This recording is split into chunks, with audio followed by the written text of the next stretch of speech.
Hello and welcome to the 108 podcast. We are the Type 1 Together girls.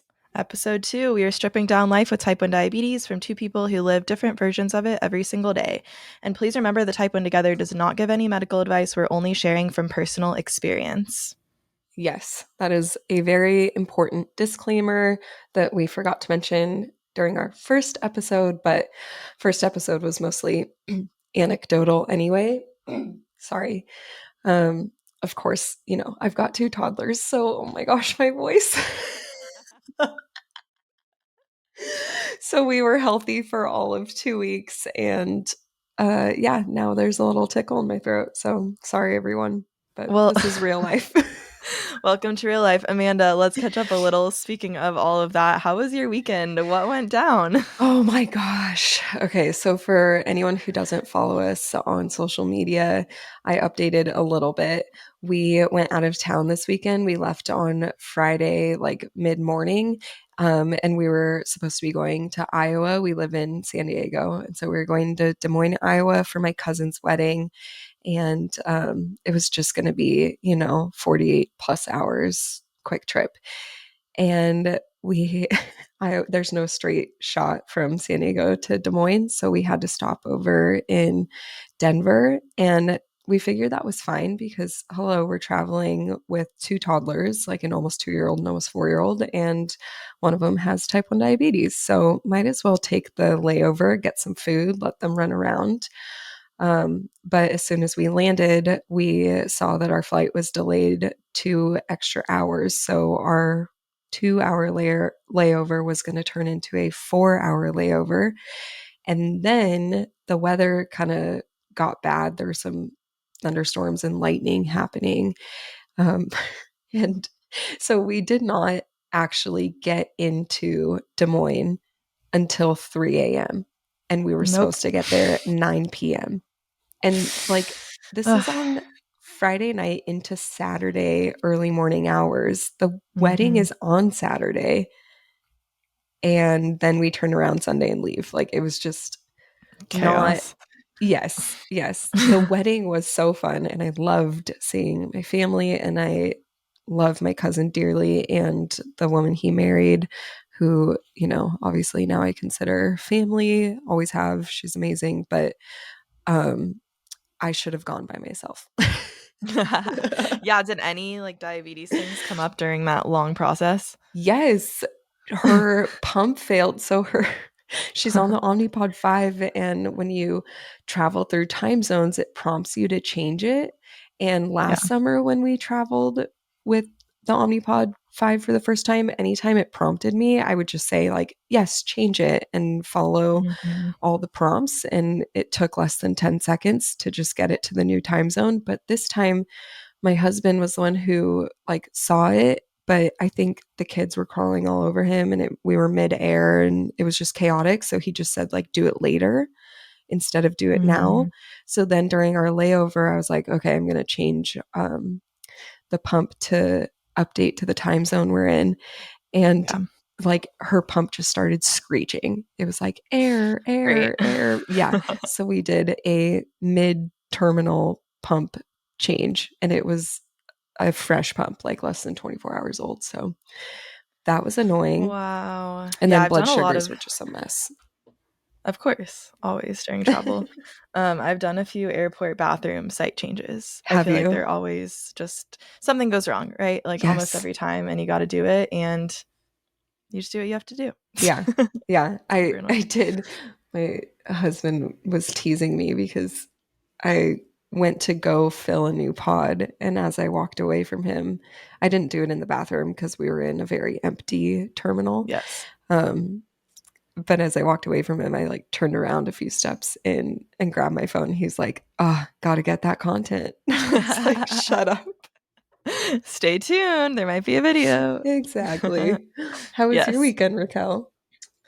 It was pretty uneventful, but I am prepping for a trip that I'm taking to the Dominican Republic later this week with my boyfriend and his family, and I've been more concerned than normal about diabetes mishaps. I mean, I've traveled a lot, but I really want to make sure that I have backup supplies. And honestly, like I'm not someone who gives myself injections like I haven't probably given myself one in 3 years, maybe. Like I only do it if it's absolutely necessary because I never really gave them to myself when I was younger. I was so little. My mom was always doing it. So I just never have done that for myself.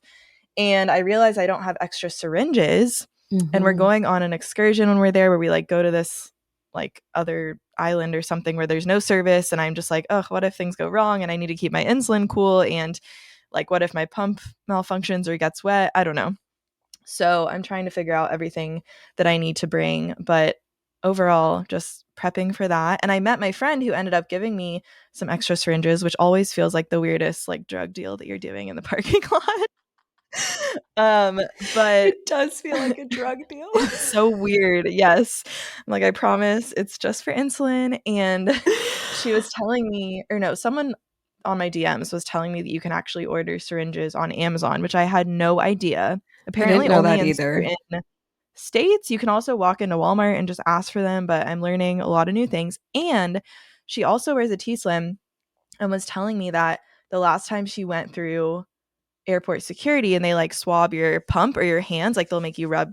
Do they do that with Omnipod or no? They Yeah. make you like touch it and then they swab Yeah, your when we hands. came back from the Friends for Life conference and I Uh was huh. wearing the Omnipod that had Yes. saline in it, they had me touch the Omnipod and then they swabbed Yes. my hands or whatever. Yes. Yeah. So last time she went through, she said it tested positive for Oh the my bomb gosh. residue. And I was like, what? This has never happened to me. And I posted a story on my personal diabetes Instagram, T1D, and people are messaging me saying it happens to them also.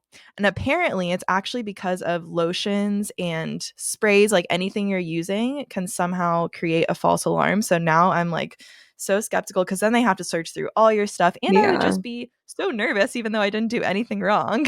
Yep. So That's learning lots so of new things. it's so frustrating. It is Yeah. kind of interesting though, like travel this weekend specifically, this past weekend made me realize that a lot more people do know about type 1 diabetes than I realized. We got Mm, stopped, I want to say 5 or 6 times wow. to ask Yeah. about her sites or for people to show her theirs. And then Mm-hmm. anytime, at least for us, all the times we went through TSA, and I just said, my daughter's a type 1 diabetic, they would go, oh, okay, so does she have the devices on? Yep. Like they knew exactly what They was definitely happening. know because people Yeah. are always, yeah, Yeah. going So through it's a that. little bit helpful, but it is like, okay, so if you know about it, why do we have to be all up in arms about it? Can Very we make the true. process a Yeah. little more Well, streamlined? that's interesting. I think over the last couple of years, there's been an uptick in diagnoses, or I don't Yes. know how you say that, diagnosis. Diagnoses.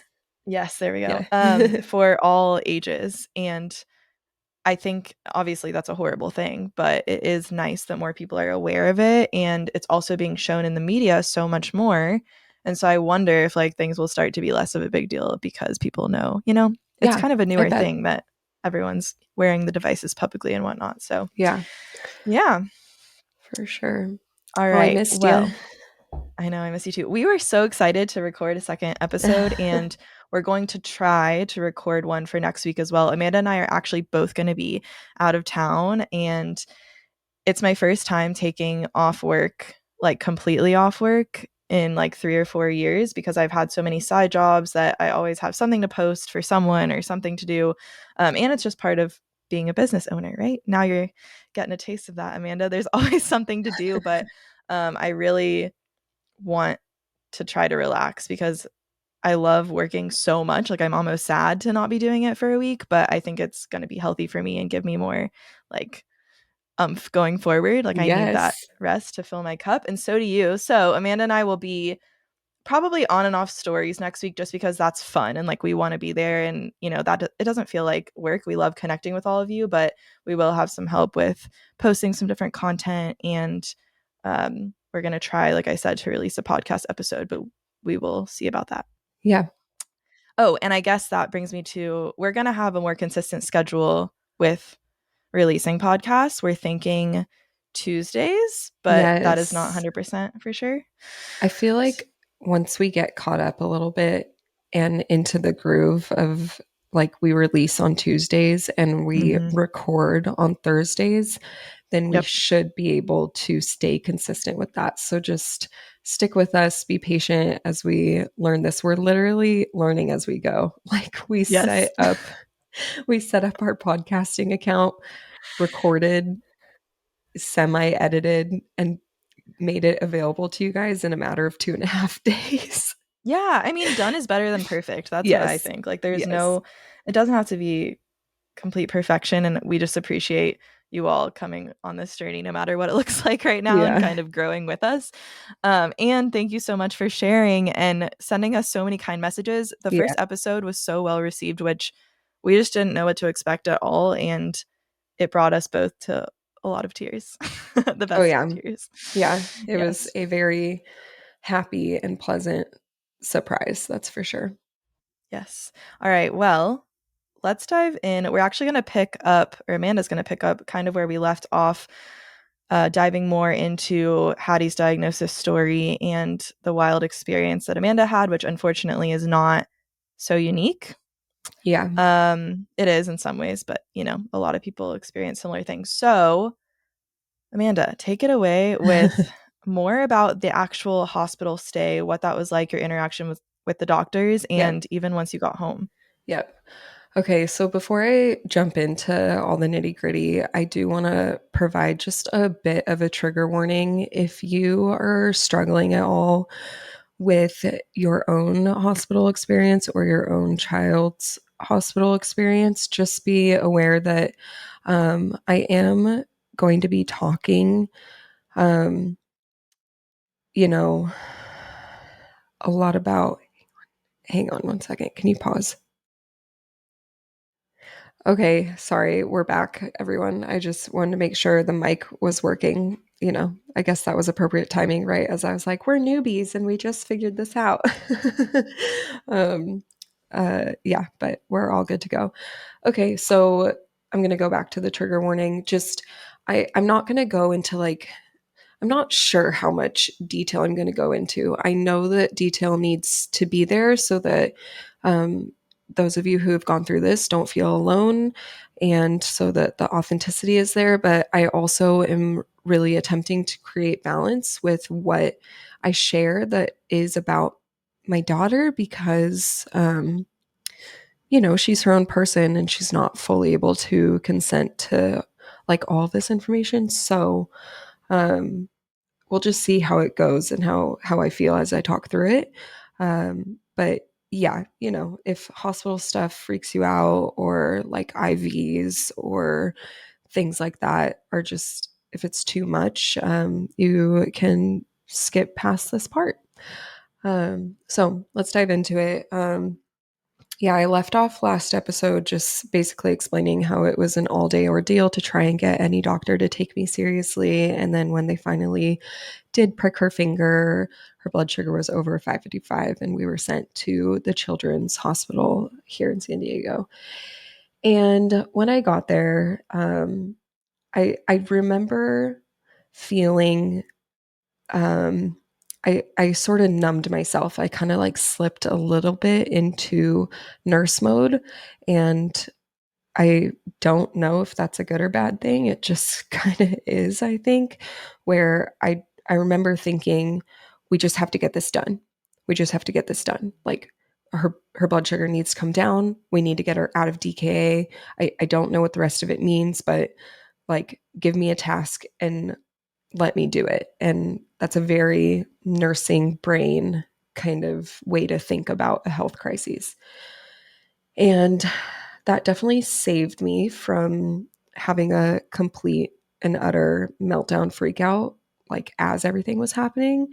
Um, but yeah, it was still obviously very difficult. So I drove us to the hospital and I remember saying to Hattie, like she's two, she can't fully communicate, but I just was like, we're going to go to the hospital. Okay. Like, just like Daniel Tiger has gone to the hospital and kind of like making it like not this scary thing. Like, how you feel yucky. Let's go get better. Let's go to the hospital to feel better. And she was excited, which like looking back crushes me that my 2-year-old is like, yeah, the hospital, like kind of kills me. But yeah, I drove her to the hospital, and I remember calling obviously my husband to update him. And I was like, it's diabetes. It's definitely diabetes. And he was like, what does that mean? I'm like, I don't know, but they have a bed in the emergency room waiting for us. Like, we're literally going to walk right in. And he was like, do I come? And I was like, I don't think you can, because it's still height of COVID. It's one of those things where just one person can be with you and all these things. Plus, like, I didn't want to bring Summer, the baby, the 4 month old, like into a hospital full of sick people. So we get there and they, say, okay, yes, we're expecting you, come right back. And we get set up in a room. And it was actually interesting. The nurse who took us in and did the initial questions with me, um, first of all, it was definitely an emergency because if you have ever taken your child to the emergency room and it's an actual emergency, you know that as one person is talking to you, the team is prepping for whatever medical interventions are needing to be done in that exact moment. And so I knew that that's what was happening. And so it's all slowly starting to hit me as this person's asking me questions and they are setting up trays of things that my daughter needs. And this nurse, it's interesting. It's just a little side story. When the baby was just 10 days old, she was breathing a little bit fast. For those of you who are in the baby medical world, she was breathing about 70 to 80 breaths per minute. And she felt warm, which she wasn't hot. She didn't have a fever, but she just felt on the warmer side. So I ended up taking her into the ER, and the same nurse that was taking my info for Hattie was the same Mm, nurse who like brought me in with Summer. And it was just so weird where I was like, that was only 3.5 months ago. Like, this is a yeah. whole nother world. And so, yeah, then it started the just rush of everyone you could think of coming in. We were never alone in that room. And I had to obviously hold down my daughter um, while they placed the IV. So that was probably the worst part is the entire 48-hour hospital stay was having to hold her down for IVs because putting an IV in a kid is challenging. Putting an IV in a very strong toddler who is screaming is like the height of challenging. And I remember just holding her and crying, but not letting her hear me sob and just saying, it's such a pretty bracelet. Look at your pretty jewelry.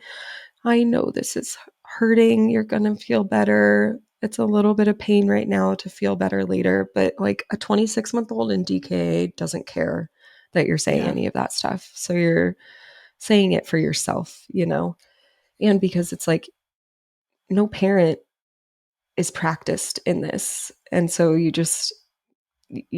you don't even know what you're supposed to say or do. You're just doing it. So it was terrible.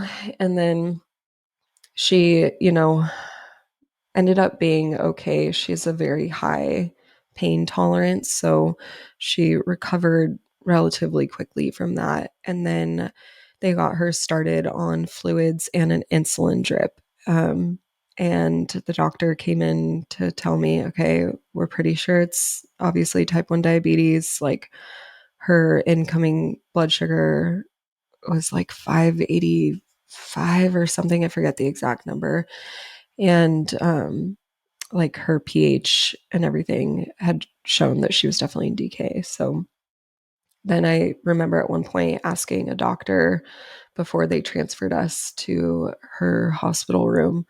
I'm crying and I was like, she had COVID. She had COVID. Like, did I miss this? Should I have caught this earlier? It was just, I was racked with guilt. Like, oh my gosh, why didn't I bring her in sooner? And he was like, you did the right thing. It's okay. She's here now. And like, we caught it and she's going to be okay. And he said something that at the time I'm pretty sure was a lie, but I'm grateful to him for lying to me, where he said, um, if this was my kid, I would have brought my kid in just about the same time you did. And looking back, I'm like, no, you wouldn't have, but thanks for that, dog. um, but I think really so much of it was the fact that she had COVID. So it was just, I just kept telling myself, she's sick, she's got COVID.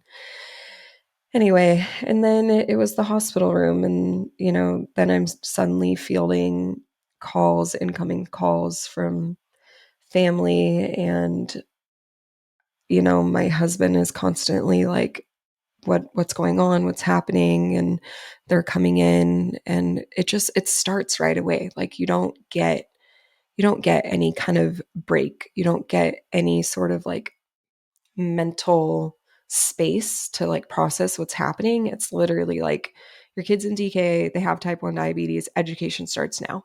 So this is what it is. This is how you do it.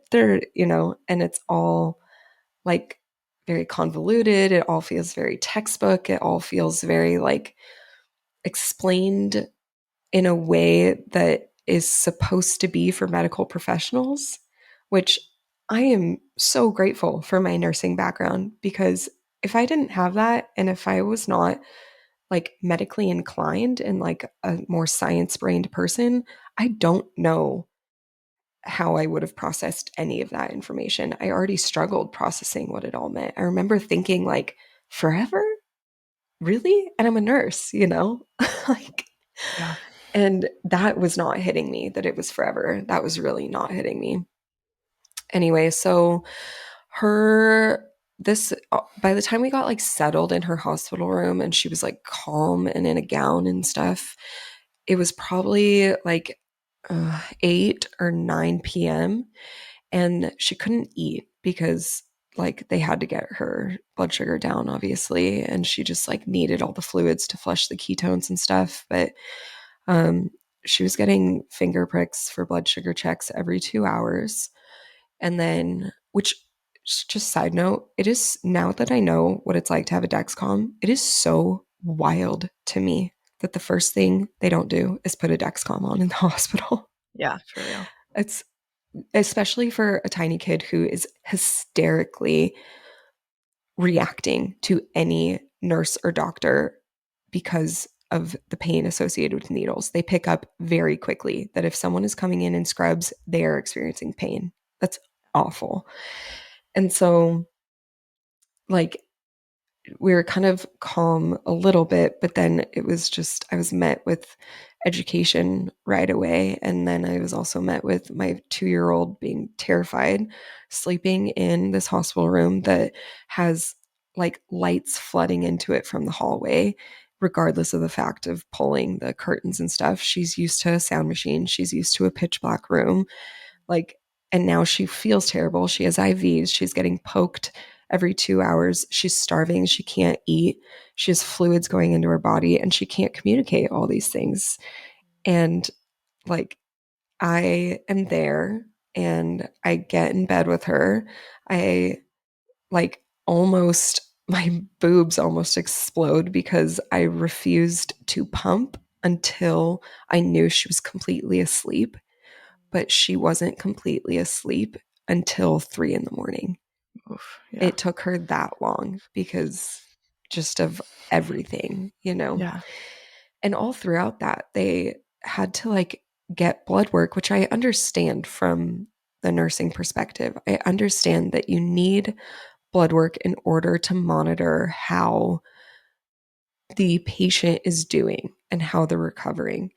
But they were promising me that all these peripheral IVs that they were putting into her hands and arms would work, even if they were basically drawing blood from those peripheral IVs and then hooking her fluids back up. And I'm just Whoa. thinking to myself, this isn't going to work. I know it's not going to work. And it never did. And they would try and ruin a perfectly Oh. good peripheral IV and then need to come in, start a new one, get blood from it. So I'm literally, I don't even know the amount of times I had to physically hold my daughter down and like Yeah. the heat and the sweat and the crying and like that, I really don't think I ever will get over the trauma of that. I think it's just kind of like blanketed and it's there and it exists as part of our journey and it exists as part of my motherhood story, but it's literally the worst, one of the worst things I've ever gone through. And that, like, how selfish of me to even say that out loud because my daughter physically experienced it and I just had No, it's to not be selfish. there, but it feels selfish saying it out loud. Yeah. I don't know. Well, not Anyway. to interrupt you at Oh, all, yeah, but I think sorry. like you're just I feel very horrible, and even though it's not my fault at all, but that my mom had to go through this in a way too. And I was 4. I mean, I was 5 technically, but I just turned 5 like a couple days Yeah. before we were in the hospital. And so like I remember being so afraid of needles. Like I was the girl that would run down the hallway when they were trying to give me a shot. Like I know she had to hold me down and I know this whole thing will be hard for her to listen to. But like I don't remember all those moments, right? Like I do remember a few moments. I remember asking her, am I going to have to get a shot every day for the rest of my life? And she had Oh, to answer that, and I'm sure that was like the hardest thing for her to say. And at that time pumps didn't exist, CGMs didn't exist, so that was the answer. But everything else, like I remember getting like toys that they brought to me and stuff like that. But I'm hopeful that Hattie won't remember a lot of those little moments as well. yeah. I appreciate you saying that. Actually, that really like helped just calm me because I was Good. getting heightened and I didn't realize I was getting heightened until you just calmed me. So, Good. I thank also you. feel it's a heavy subject, and it's It like so is. many And we it all have is, the right to feel all of the yeah. things during. And it is very like question mark, should we talk about this? But part of me is like, yes, because the reason why I felt so deeply affected and alone by it is because it's not discussed. Like the reality, the true nitty gritty, the real, like the actual experience of it is not discussed. And so here I am, parents. you can Yes, putting you it all can out listen, there. yeah, you can listen to our story and know that you're not alone. But yeah, so we were there the next day, obviously all day long. She finally got to eat. I remember the carb counting from the hospital did not make a lot of sense. For whatever Yeah. reason, the hospital that we were at chose to use the sliding scale method for her. And I don't know why that does not make sense to me. I'm maybe if we get big enough and we can have an pediatric endo on one day, we can ask why that is something that they choose to use.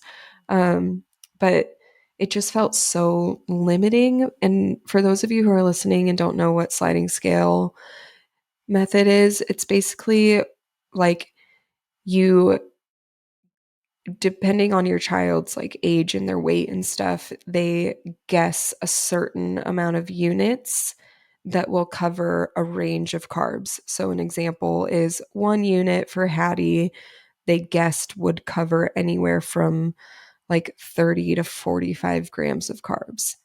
And so it was just this weird, like piecing together. Being in the hospital, she was limited to 45 grams of carbs, which is a lot, but sometimes like a kid wants pancakes and a smoothie, and that ends up being 55 grams, not 45.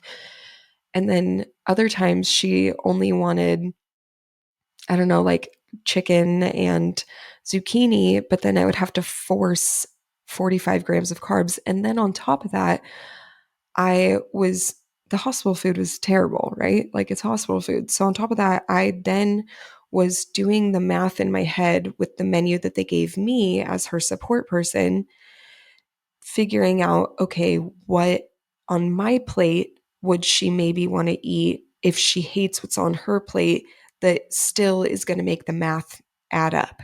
You know what Yeah, I mean? It yeah. was so complicated. It felt exhausting. And I wish that someone would have told me early on, or they would have just done something differently where they were like, we're going to do insulin to carb ratios instead. So just guess what she wants to eat, ask her what she wants, and we'll just tell you how many units to attempt to cover that and we'll adjust from there. But they didn't do that. And so that felt really exhausting and scary. And it added to the weight of the diagnosis where I was just like, how am I supposed to do this with my child forever? Um, so that was challenging and scary. I, like I mentioned a couple minutes ago, was finally pumping again. And my supply obviously was stress and lack of food and just not being in my own space was starting to dwindle. Plus, I went like a solid 8 hours without pumping or breastfeeding during the initial intake period. And so I started to like force myself to pump every 2 hours, which is so tiring. And they wouldn't take my bags of milk from me because we were in a COVID isolation room. So they literally handed me a bucket and a bag of ice, which is like for anyone who's pumped, you know that like technically the milk is likely going to be fine, but it's just so frustrating to chance wasting all of that hard work. And yeah, so there was that. And then there was one day, I can't remember if it was like we came in on a Saturday night. I can't remember if my husband got to come in on Sunday or Monday, but he got to come in one time for 30 minutes, Insane. 30. And they were like, we'll just teach him during that time. Yeah. That's And all it takes. yeah, Hmm. exactly. I'm like, good, whatever. And they said, Mom, you can leave the room, but you can go only to one place and come right back up. You can't like go meander throughout the city and then come back in 3 hours. Like, this is a 30-minute swap. And so he came up, and it happened to be timed with the need for another blood draw, which I was just like, I'm so sorry to hand this to you and for you to have to experience this trauma too, but I can't do it again. I think I had done it Yeah. like Yeah. 5 times at that point. Like, I could not do it, which again feels so selfish because if I couldn't do it, my daughter had to experience it. It's like, it's just it's so fucked. It really is. It's just Yeah. such a terrible place to be. You have something to say. I can see it No, in your I just face. was gonna say, like, I think there's another level of pain of seeing someone else go through that. Like, Yeah. even, I don't know. Uh, I can't even imagine how that is, like, watching your child be so upset. Not that it doesn't hurt and that it's not scary, right? But, Yeah. like, that's hard. Yeah. Yeah. And you just want to take it away so badly. It's like the only thing in the world you want to do is take it away. Mhm. Anyway, so in that 30 minutes, I was able to like run downstairs because my mom was driving the 4 month old around in circles around the hospital. And I just got in and like sobbed and, put my baby to boob, but she was kind of hysterical and just like very out of sorts and hadn't seen me in, you know, over 24 hours. And she like would not really latch. And that suddenly was like very stressful for me. Like, you have to latch. You have, like, I cannot dry up. I need to Yeah. keep my milk supply up. And, yeah, so there was just a lot of emotions there. And then Yes. every single finger prick was terrible. Every single injection was terrible. Um, but we got through it. And the one time I saw her happy, and the one time I saw my child come back a little bit, was on the third day. A like child life specialist or something came in with Mhm. Coco the monkey, which is a little like monkey that has type 1 diabetes, a stuffed animal. Mhm. And it comes with books and um, like, little diabetes pretend supplies that stay in her backpack. Yes. And, my daughter had not spoken a ton before that. I thought that she needed speech therapy. It just turns out her brain was starving. And she had some words and she could communicate in her own way, but she sat up from bed and went, a monkey and a banana. Ooh, ooh, ee, ee. And was like excited and wasn't searching for me. She wasn't scared for the first Yeah. time in 2 full days. She was just excited to play.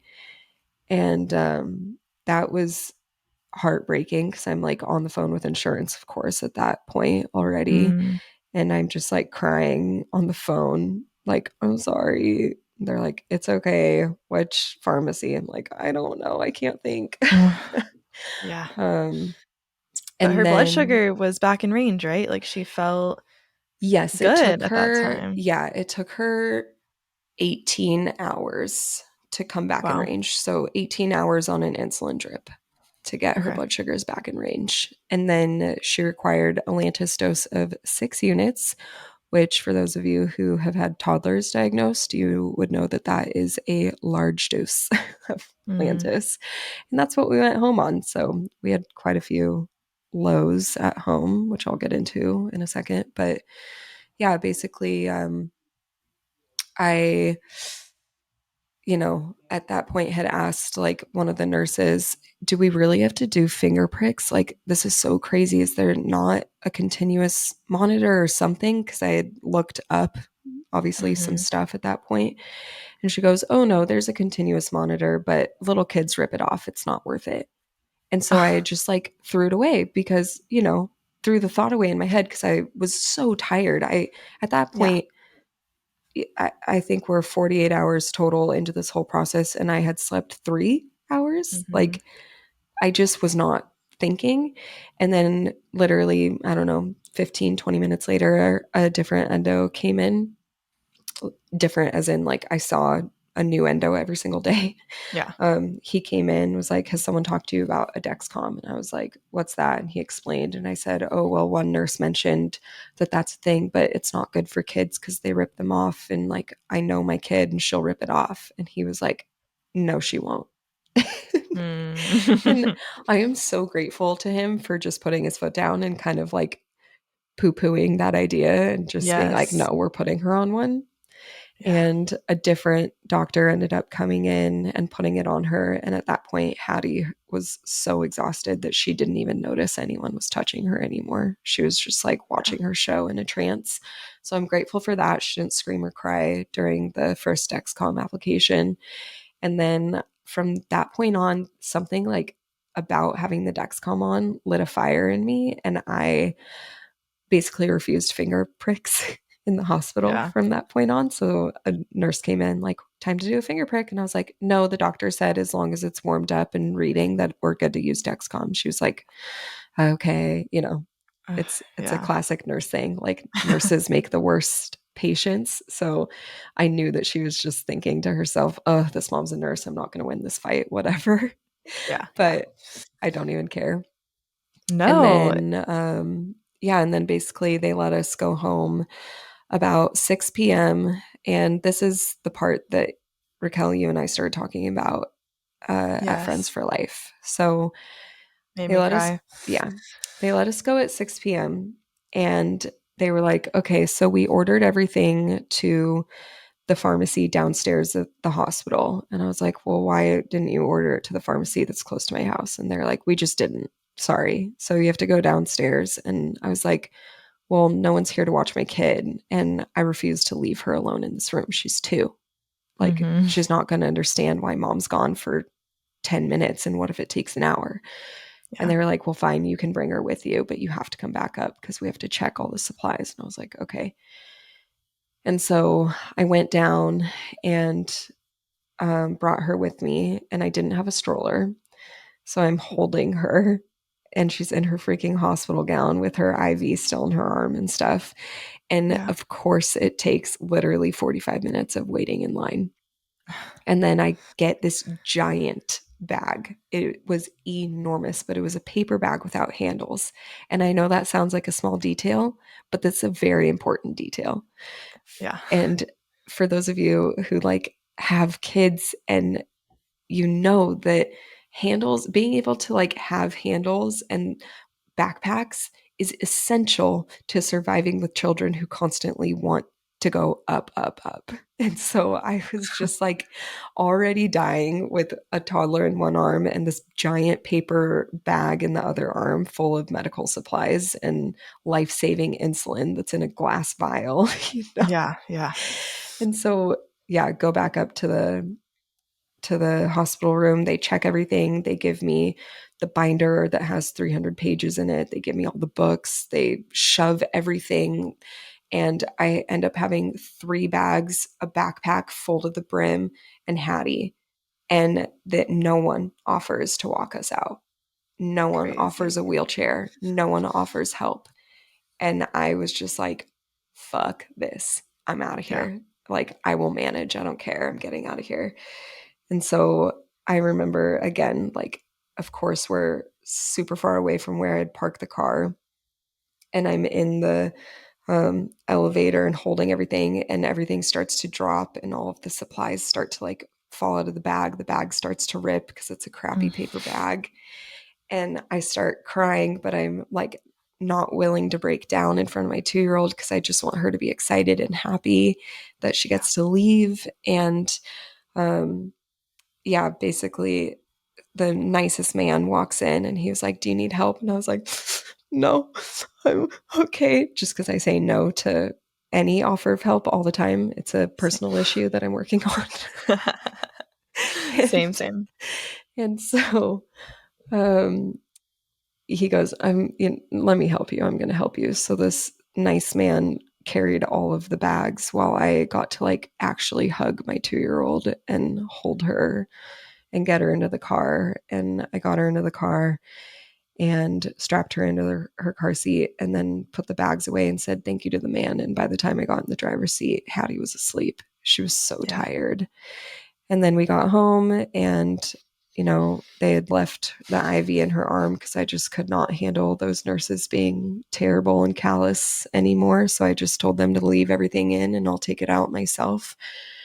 So, of course, she had to wake up and get in the bath and experience more pain. And I remember seeing the Dexcom on her arm and breaking down again, like, oh my God, she has to wear something on her body for the rest of her life. Otherwise, she dies. Like, what the fuck is this disease? Yeah. And then finally getting her to bed. And my husband and I kind of sat down and basically just like dumped everything out of like the 3 giant bags we had. And he looked at me and he was like, "So what is type 1 diabetes?" And he like didn't mean it like from square one because obviously all he had to do was like he couldn't come up and hang out. Yeah. He was on his phone the entire time researching it, but Yeah. he was also like, I just missed 48 hours of education in the hospital. So like, how do I help our child stay alive? How do I help you help her stay alive? What do we do here? Mm-hmm.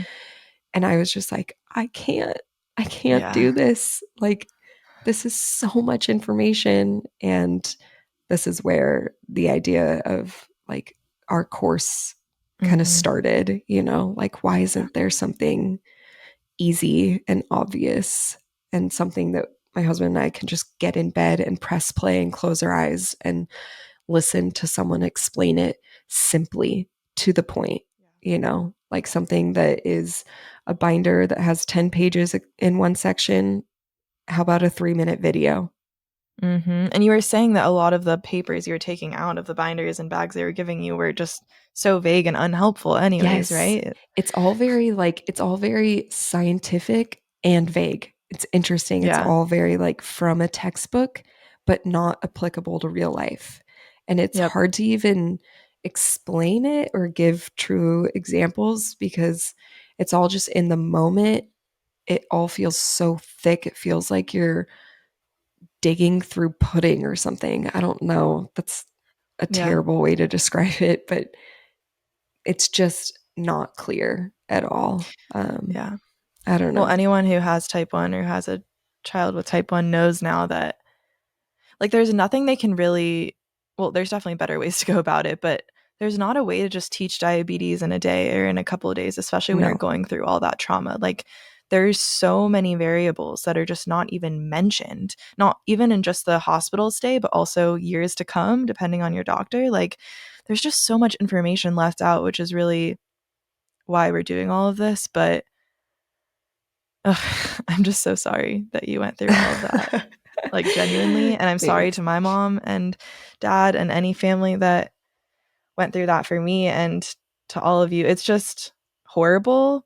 And this is a really heavy episode, but we're both on the up now and Mhm. thriving and living life in such a happy way, even though it's so hard. And we're definitely going to get more into that later. But I think it was just so important to share this. And maybe eventually I'll have my mom on as well. But Thank you, Amanda, for going into all of that. I know that's really Yeah. challenging. No, I mean, I'm happy to do it. Yes, it's challenging, but I don't go back to it often. I really don't. Like I did all the time in the beginning before I got the mental health help that I needed, which can be its own episode later too. Um, but I really don't go back to it all the time. So for anyone who's like there, anyone who's newly diagnosed or anyone who just keeps going back to the trauma of that, like one, it's okay to get yourself help and it's a good thing to get yourself help if you need it, if you feel like you need it. And two, there is a life that exists where it's not the focus of your attention, where it's just a chapter that has come to an end in your life and it's a vital part of your story, but it does not write your story anymore. So just know that there's hope there if you're struggling. And know that there's hope for your child, because here I Oh, am yeah. 21 years later, not focused on that time at all. I mean, like I said, there were moments in that hospital stay that I definitely still remember, which is crazy that I do because I was 5. I don't really remember much else from that time. But I don't think of diabetes as what happened in that hospital stay, you Right. know? Like, I have such a positive, like, idea around it now, and Right.